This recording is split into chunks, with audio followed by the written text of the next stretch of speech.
Welcome, ladies and gentlemen.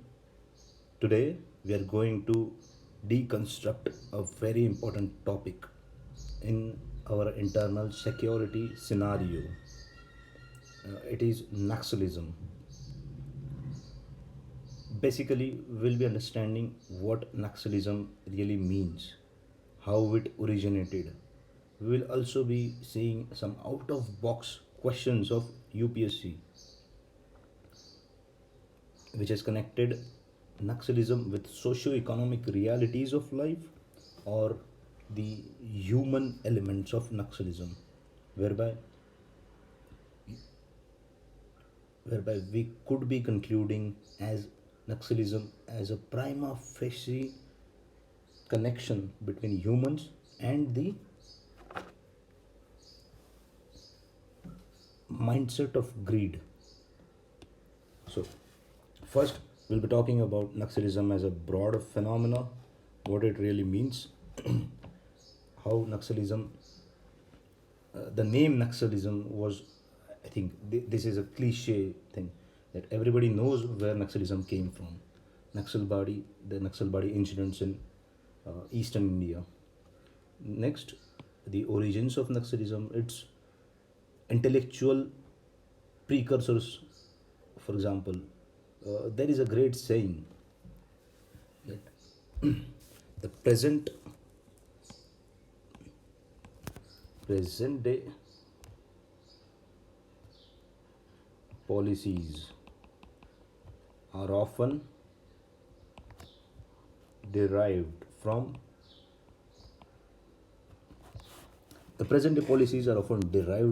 academic scribblers of past.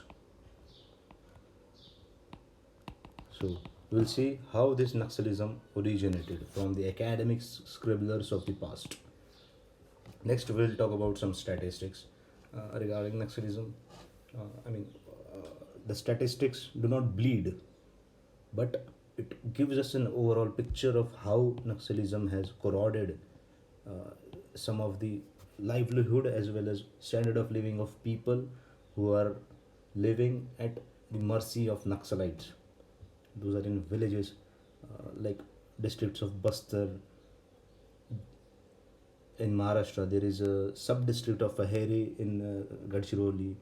In Punjab also has some precursors of Naxalism and some evidences also. In Tamil Nadu, Andhra Pradesh, etc. Next, we will talk about some controversies. The controversies of Naxalism are often been formed because of two forces: the police forces, who actually have to live very dangerous lives there and make some amends to the local controversies. Next, the controversies are made because of corporates and their greeds.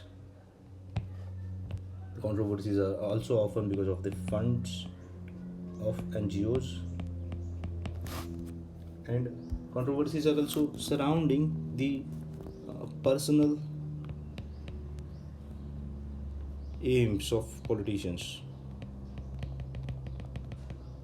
Now, when you talk about it, we also need to understand that these forces are often acting in concert, like politicians, NGOs, corporates, and police.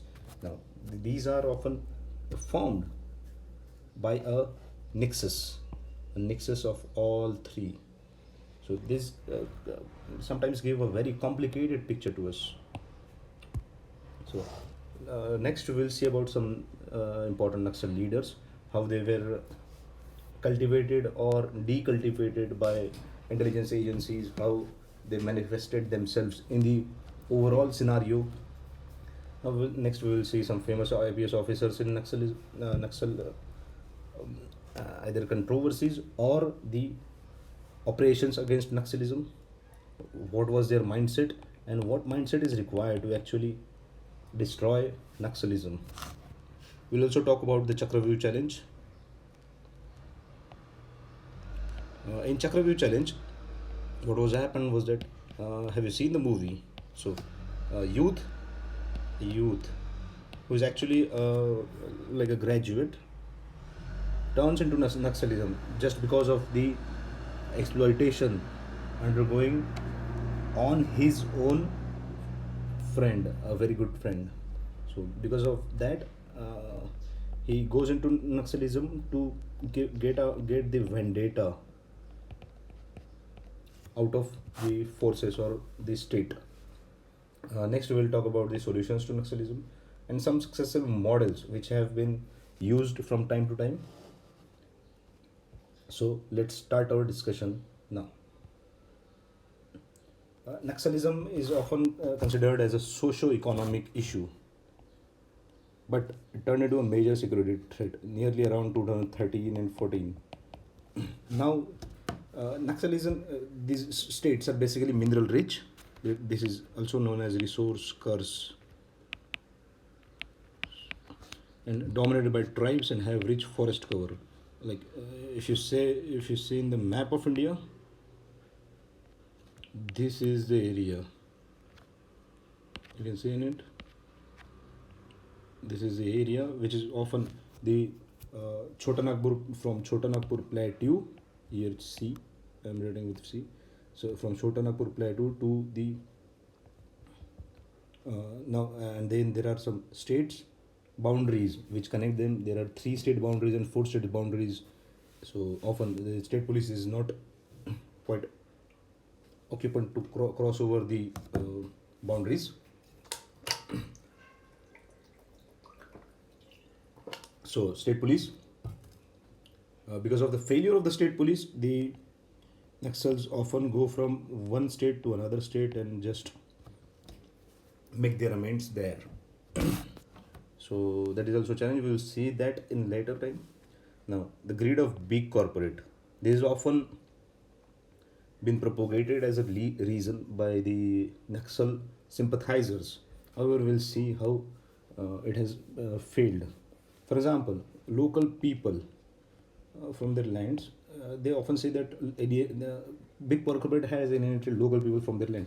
But you often know from 1947 we entered into a mixed economy model where commanding heights were done by the PSU sector, PSUs like mining companies, Coal India Limited, and other companies which were mining exploratory. So it is often not true that only big corporate has oriented the local people. So next we'll see about some statistics about the Naxalism. There have been some 12,000 deaths in last 1 decade in 2,700 security personnel. Here we are talking about Maoist violence. There is quite a difference. There is quite a difference between Maoism and Naxalism. We'll see about that later because it is a theoretical difference, but not in the difference of manifestations, because both aims to capture power, capture state by violent means. How? For example, in Maoism, the Maoists are often said as the the great Mao Zedong. His quote is often famous in people that power flows through barrel of the gun.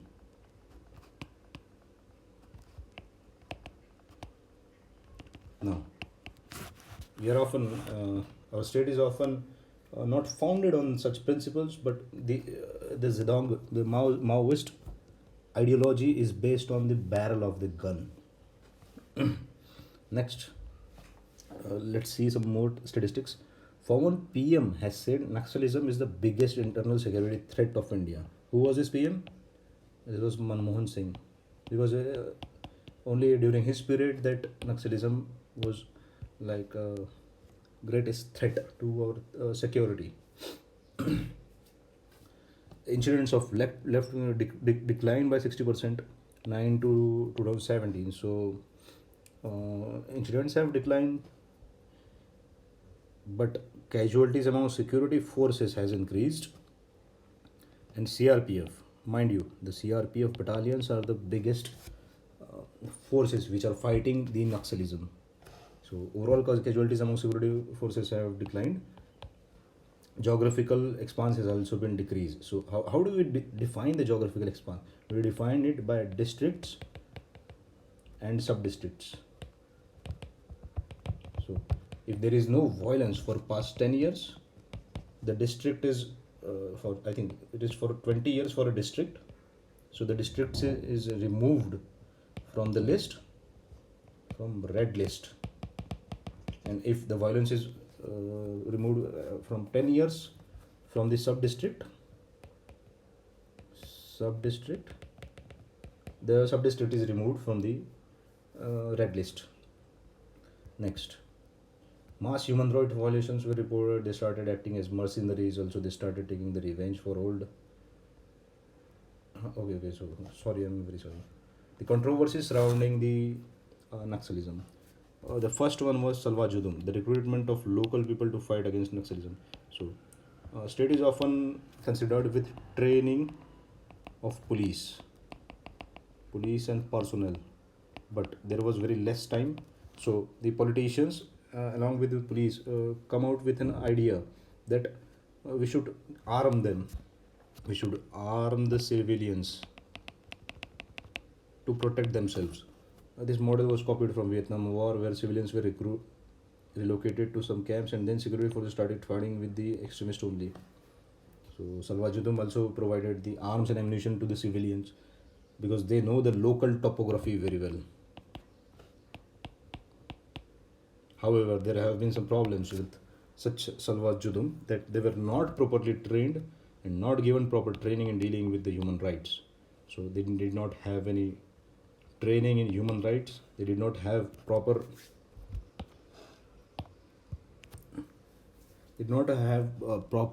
ethics courses, scenario development courses, and their mindset was not fully developed for the constitutional values we have, such as rights, fundamental duties of people, etc. So next we'll see mass human rights violations were reported. So the civilians themselves started to kill other civilians. They started acting as mercenaries who will give them the food. I think there have been news that even 10 kilogram of rice was taken as like उसको बोलते हैं ना हम लोग, सुपारी कहते हैं इसको, तो सुपारी लेना चालू कर दिया इन्होंने. So they started taking revenge for old personal disputes like land, even water disputes, and that what we call as minor forest produce जो कलेक्ट करते हैं. तो इसमें भी ऐसा रहता है कि if someone doesn't collect it from a land, even the गाँव बुढ़ा, what we call as panchayat, he gives the land to someone else. तो इसमें भी dispute में panchayats were involved and panchayats were killed by these mercenaries, or what we call as Salva Judum workers. Okay, so later the Supreme Court banned it.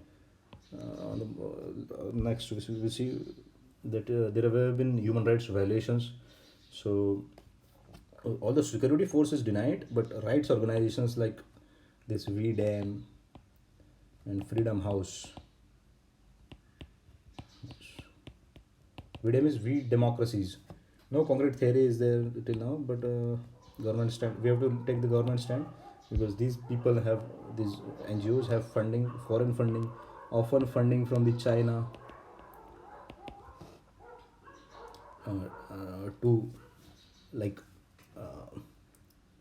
often funding from the China to control Indian political policies. Next we'll see the Soni Suri case was there. So she claimed that Chhattisgarh police had beaten her and made a sexual assault. But she later became an AAP leader in Chhattisgarh and IPS got the Presidential Medal for bravery. There have been very poor coordination among the security forces. The hierarchy is sometimes very different. That SHO doesn't listen to Assistant Commandant because SHO is the head of the taluk, the station house officer, station head also we call him. So he's the thanedar, isko kehte hain thanedar. So he doesn't listen to an assistant commandant, though SHO is from employed by the state government and assistant commandant by the CRPF or the central government.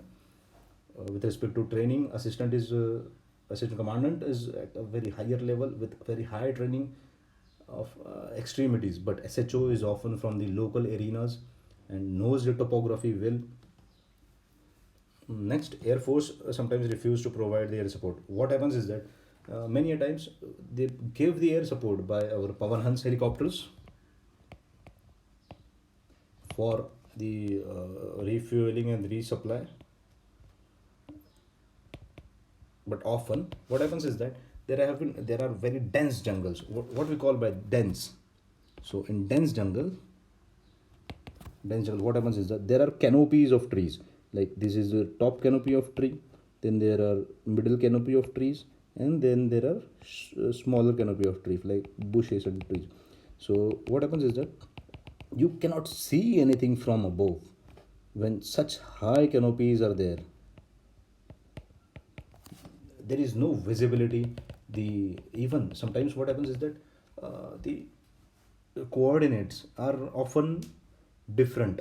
So instead of resupplying your own forces, you resupply the forces of Naxalites. So there is this controversy and accountability issue there. Next, we'll see. There has been the trust has been failing from the local communities because security forces are often not employing the standard operating procedures.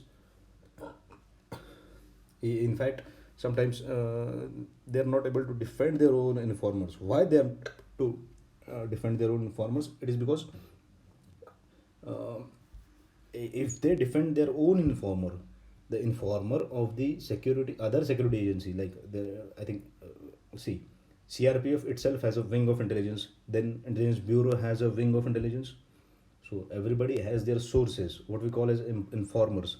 So if one security agency defends its informer and gives him the protection, he becomes the target of all the militias there, like all the militias of Naxalism. Naxalism is not a unified ideology. There are infighting in between them. We will see about them later. People's War Group is there. Then other groups are also there. The commandment is also there. So next, this we talked, not following the SOP. There's an interesting issue. The important Naxal leaders, Charu Mazumdar, Kanu Sanyal, Kishanji, Ganpati, Kabad Gandhi. So I think everybody knows good about the Charu Mazumdar issue.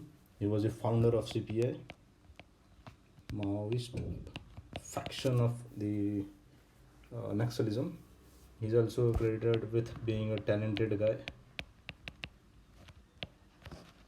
an orator, and a writer. Check out his life story from Wiki. It is a very interesting one. Next, we'll talk about Ganpati. Ganpati is the present leader. Sorry, he's not the present leader. He has been the leader in the past decade.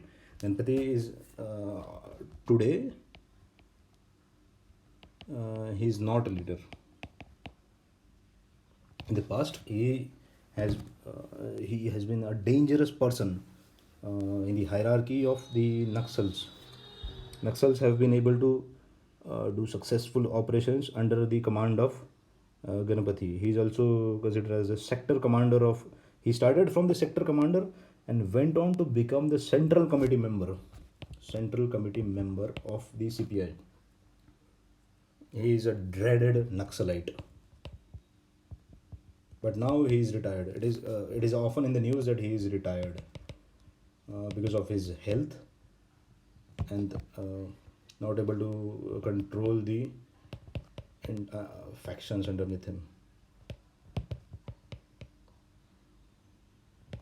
See, what happens is that Naxalism is an ideology of it doesn't have strong command, because once you give strong command, everything flows from top to bottom.